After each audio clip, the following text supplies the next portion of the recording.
sur Blatter, j'espère que vous allez bien. De mon côté, si je suis là, c'est que ça va, il y a la forme. Aujourd'hui, je viens vous parler d'une plante. Il s'agit de l'aloe vera. L'aloe vera ressemble à ça. Là, c'est une feuille d'aloe vera, une tige, une feuille. Ça, c'est une feuille d'aloe vera. Ouais, faites pas attention. On entre dans le vif du sujet. L'aloe vera, c'est une plante qui est utilisée en interne et aussi en externe. Généralement, l'usage interne, vraiment, il faut faire très attention parce que s'il est mal utilisé, il devient un poison, quoi. Donc, du coup, en utilisation interne, nous consommons l'aloe vera. Pourquoi? L'aloe vera est consommée pour avoir un apport alimentaire ou pour faire une cure générale de son corps, de l'estomac, vraiment, pour vraiment purifier tout. C'est généralement utilisé pour des cures et c'est utilisé à chaud.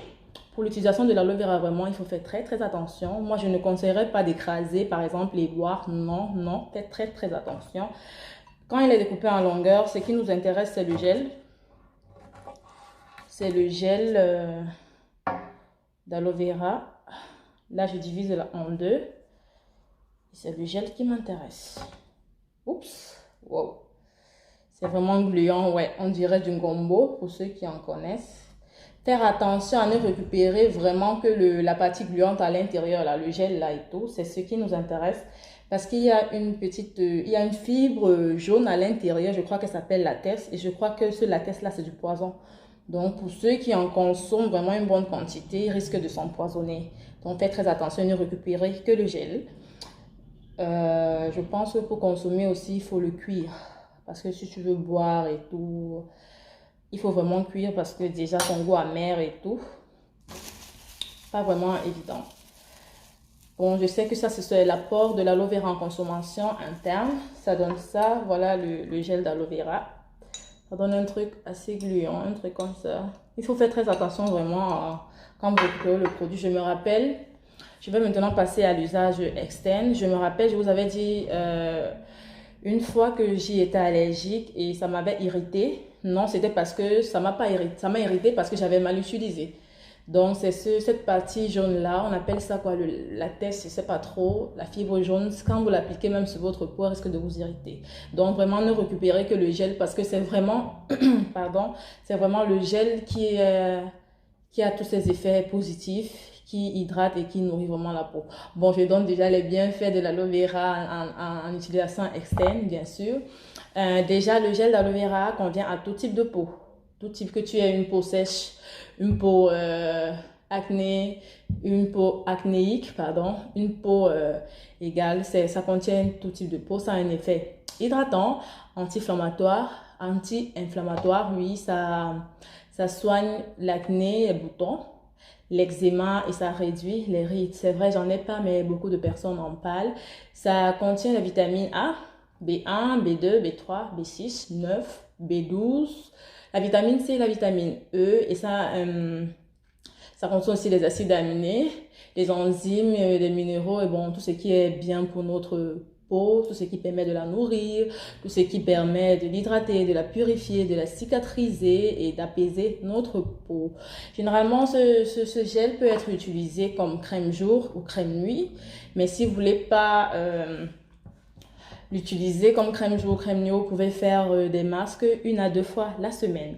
Bon, je vais parler de 2 masques. Il y a un masque typiquement, le premier, il est typiquement hydratant et rafraîchissant. Il s'agit de quoi?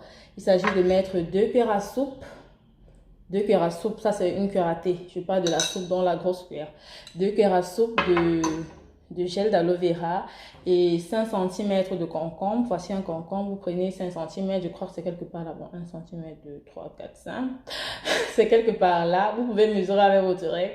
Mais bon, je commencerai à compter par là. Donc, cette quantité-ci, pour 2 cuillères à soupe, 2 cuillères à soupe d'aloe vera, vous mettez dans le mixeur, vous appliquez le masque sur votre visage et vous laissez pendant 20 minutes et ensuite vous rincez. Ça, c'est pour le premier masque, le masque rafraîchissant et hydratant. Pour le second masque, généralement, c'est anti-tache et éclat. Généralement, ce masque, je l'utilise pour cette partie-ci, là, les parties sombres, en fait, pour un peu les éclaircir. Oui, je me dis, bon, là, vous voyez mes doigts, même c'est uniforme, mais là, c'est toujours un peu plus sombre. Je me dis que c'est parce que je pose toujours les coudes comme ça, peut-être.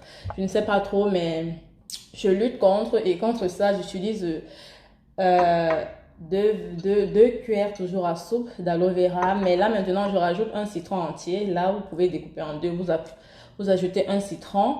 Et ou à la place du citron, ce qui est plus efficace, c'est l'huile essentielle de citron. Et là, vous utilisez 3 cuillères à café d'huile essentielle de citron. Vous mélangez, vous appliquez le mélange là sur la partie que vous voulez éclaircir et vous laissez reposer pendant 10 minutes. 10 minutes, moins de minutes, pourquoi? Parce que bon, l'aloe vera, c'est vrai, c'est hydratant et tout, mais le citron, c'est très séchant. Donc, ça risque d'assécher votre peau. Donc, du coup, 10 minutes, ça suffit. Et là, maintenant, ouais, ça peut aller. Bon, là, c'est de ça qu'il s'agissait. Si vous avez déjà votre propre expérience avec l'aloe vera, venez et partagez cette expérience avec moi. Laissez vos questions. Si vous avez d'autres thèmes qui vous intéressent, mettez-les en commentaire. Partagez ces idées, ces expériences aussi avec moi. N'oubliez pas de vous abonner, de partager et surtout, j'ai vraiment besoin de vos avis, quoi. S'il y a des thèmes qui vous intéressent, laissez-les en commentaire. Portez-vous bien. Abonnez-vous.